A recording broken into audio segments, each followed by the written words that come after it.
Kalau sudah masuk anggaran, berarti sudah ada rupiahnya. Oke.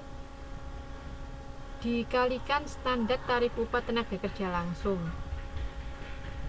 Misalnya di sini tarif upahnya adalah Rp500 per jam, maka untuk triwulan 1 kecap sedang sama dengan 2,2 jam dikali Rp500 sama dengan 1.100. 2,3 jam kali Rp500 sama dengan 1.150, dan seterusnya sampai penuh diisi semua. Oke. Itu mengenai tenaga kerja. Jadi kalau di tenaga kerja butuhnya berapa botol, terus dikalikan berapa jam untuk memproduksi satu botol. Kalau beberapa botol berarti dikalikan berapa botol. Setelah itu baru dikalikan dengan rupiahnya. Tuh. Nah, sekarang kita ngomongin overhead. Anggaran BOP, biaya overhead pabrik. Biaya pabrik selain biaya bahan baku dan biaya tenaga kerja langsung. BOP, biaya overhead pabrik adalah biaya pabrik selain bahan baku dan tenaga kerja langsung. BOP variabel adalah biaya overhead pabrik yang dipengaruhi oleh besar kecilnya volume produksi. Kita sudah bahas ini kemarin di akuntansi manajemen. Terus BOP tetap adalah biaya overhead pabrik yang besar kecilnya tidak dipengaruhi oleh besar kecilnya volume produksi. Nah, tujuan untuk penyusunan anggaran BOP adalah menentukan jumlah biaya pabrik, menentukan jumlah pokok produk, menyiapkan pembayaran biaya overhead pabrik tunai agar produksi juga menjadi lancar. Rinciannya mencakup biaya bahan pembantu, biaya pernak-pernik, tenaga kerja tidak langsung, pemeliharaan pabrik, depresiasi pabrik, dan overhead pabrik lainnya. Semuanya ini termasuk dalam biaya overhead pabrik. Yang mempengaruhi apa aja? Ada di sini biaya bahan baku, biaya bahan pembantu, dipengaruhi anggaran produk dan bahan pembantu per unit. Jadi ini hal-hal yang mempengaruhi BOP. Nanti bisa dibaca sendiri sama teman-teman. Nah, sekarang untuk penyusunan BOP-nya seperti apa? Ada BOP variabel penuh, ada BOP tetap penuh di sini. Yang pertama bahan pembantu dan pernik pabrik, di sini BOP totalnya 10. Ini berarti variabel penuh. Semuanya tergantung dari bahan pembantu dan pernik pabrik hanya terdiri dari BOP variabel. Kalau tenaga kerja tak langsung, ini ada BOP variabel, terdiri dari BOP variabel dan BOP tetap.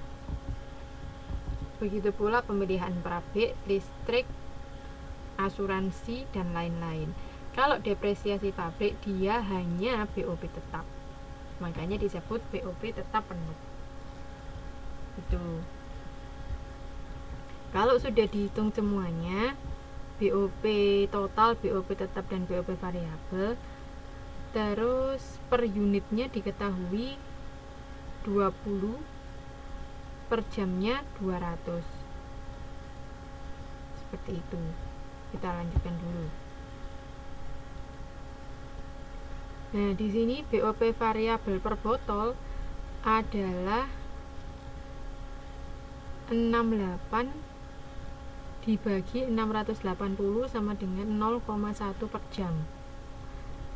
Kalau BOP tetap per botol adalah 32 dibagi 320 sama dengan 0,1 per jam. Nah, nanti dimasukkan ke sini 0,1 per jam untuk variabel dan untuk BOP tetap dikali 680 dan 320 dari sini. Ting.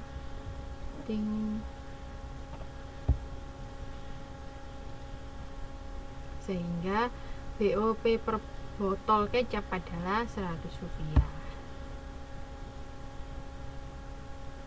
Standar harga pokok produk di sini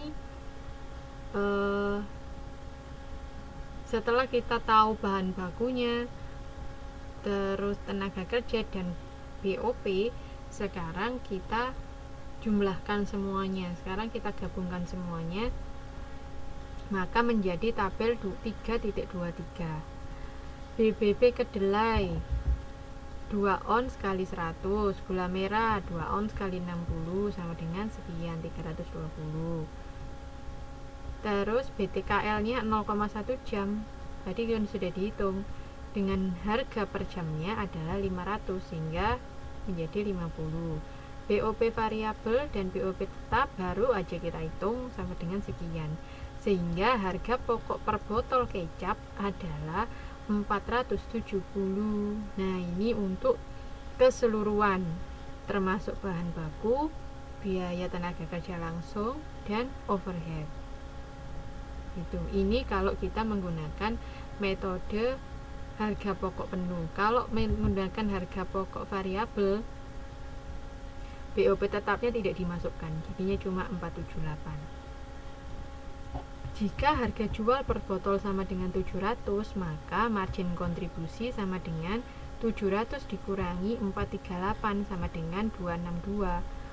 Margin kontribusi dalam persen sama dengan 37%.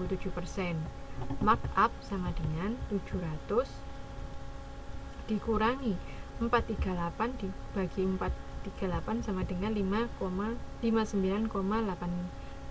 Nah, ini kalau menggunakan metode harga pokok variabel, maka margin kontribusinya dalam persen adalah 37%. Kita mendapatkan keuntungan atau laba yang lebih banyak. Oke, sudah selesai alhamdulillah untuk modul 3. Sampai di sini ada yang ditanyakan?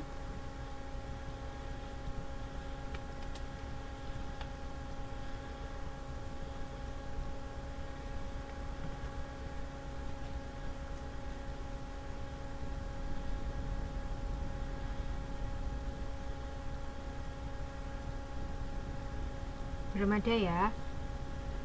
Sudah. Kalau gitu saya cukupkan sampai sekian. Insya Allah kita ketemu hari Minggu saat TTM bagi yang datang.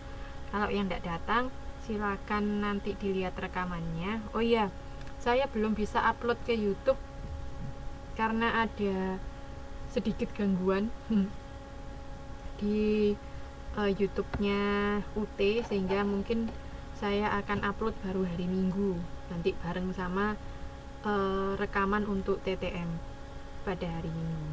Oke. Kalau gitu saya cukupkan sekian. Semoga yang kita pelajari hari ini bermanfaat. Sampai jumpa hari Minggu insyaallah. Selamat istirahat, selamat malam. Wassalamualaikum warahmatullahi wabarakatuh.